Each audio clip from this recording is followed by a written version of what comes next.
I'm John Krakauer, author of Into Thin Air, an account of my expedition to Mount Everest in 1996.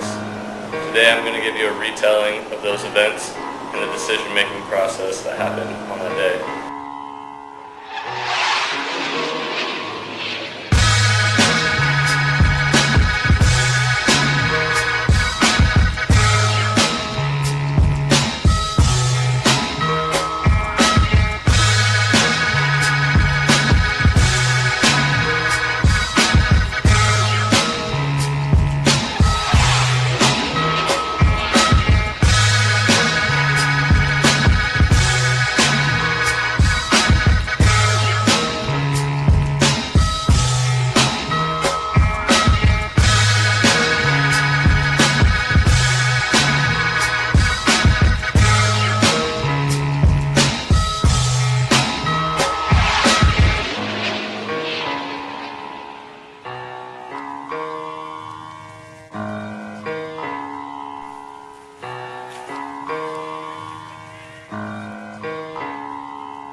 Fisher dealt with a series of unexpected logistical problems during his team's trek to base camp.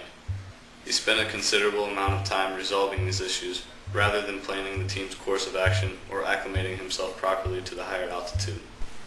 I wasn't sure what to make of my fellow clients. In outlook and experience, they were nothing like hardcore climbers with whom I usually went into the mountains. But they seemed like nice, decent folks. For the most part, I attributed my growing unease to the fact that I'd never climbed as a member of such a large group, a group of complete strangers no less.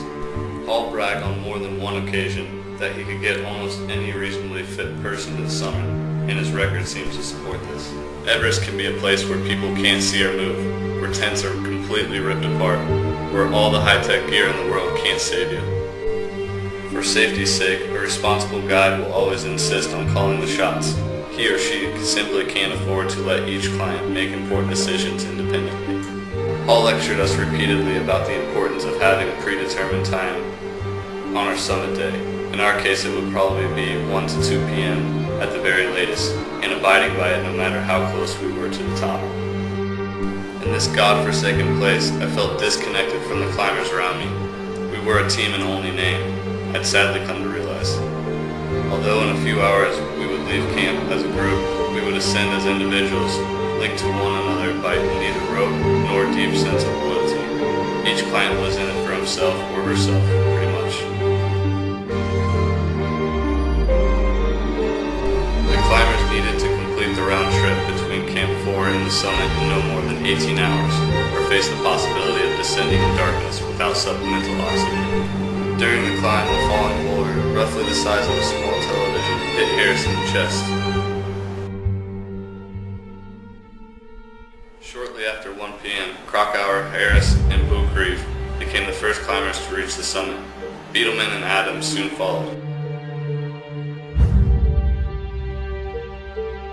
Harris became very disoriented during the descent and made a critical error. He mistakenly concluded that no supplemental oxygen remained at the south summit. Krakauer and Adams discovered the error when they arrived at the south summit, but they could not convince Harris that he was mistaken.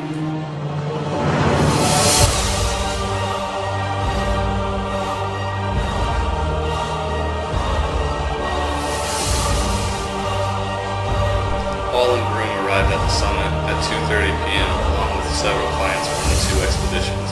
The clients rested and enjoyed their achievements for 40 minutes. At that time, the weather did not give anyone cause for concern. Fisher reached the summit at 3:45 p.m. and discovered Hall still waiting there for Hansen to arrive. Hansen reached the summit shortly after 4 p.m. At 6 p.m., Hall remained with Hansen above the Hillary step, unable to get him down from the vertical sheet of ice. By radio, others pleaded with Hall to leave Hansen behind, but Hall would not abandon his climb. By 9 p.m., only Krakauer and Adams had joined the Russian guide at Camp 4. Later that night, a group of climbers converged on the slopes above Camp 4. The climbers wandered for a while, but they finally decided to huddle together and wait for a break in the storm. The weather had become horrific. Whiteout conditions prevailed, and the wind chill registered 100 degrees Fahrenheit below zero. Beaucrieve helped Pittman, Fox, and Madsen return to the camp at approximately 4:30 a.m. Reluctantly, they left Namba and Weathers behind, assuming that the dying climbers would not be saved at that point. Later, Dr. Weathers shocked his teammates when he walked into Camp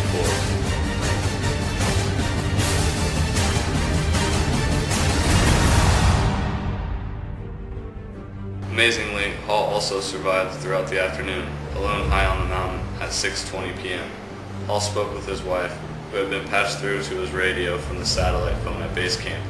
Sadly, no one spoke with Hall again after that emotional phone call. On the morning of May 12th, the climbers awoke to a grim realization.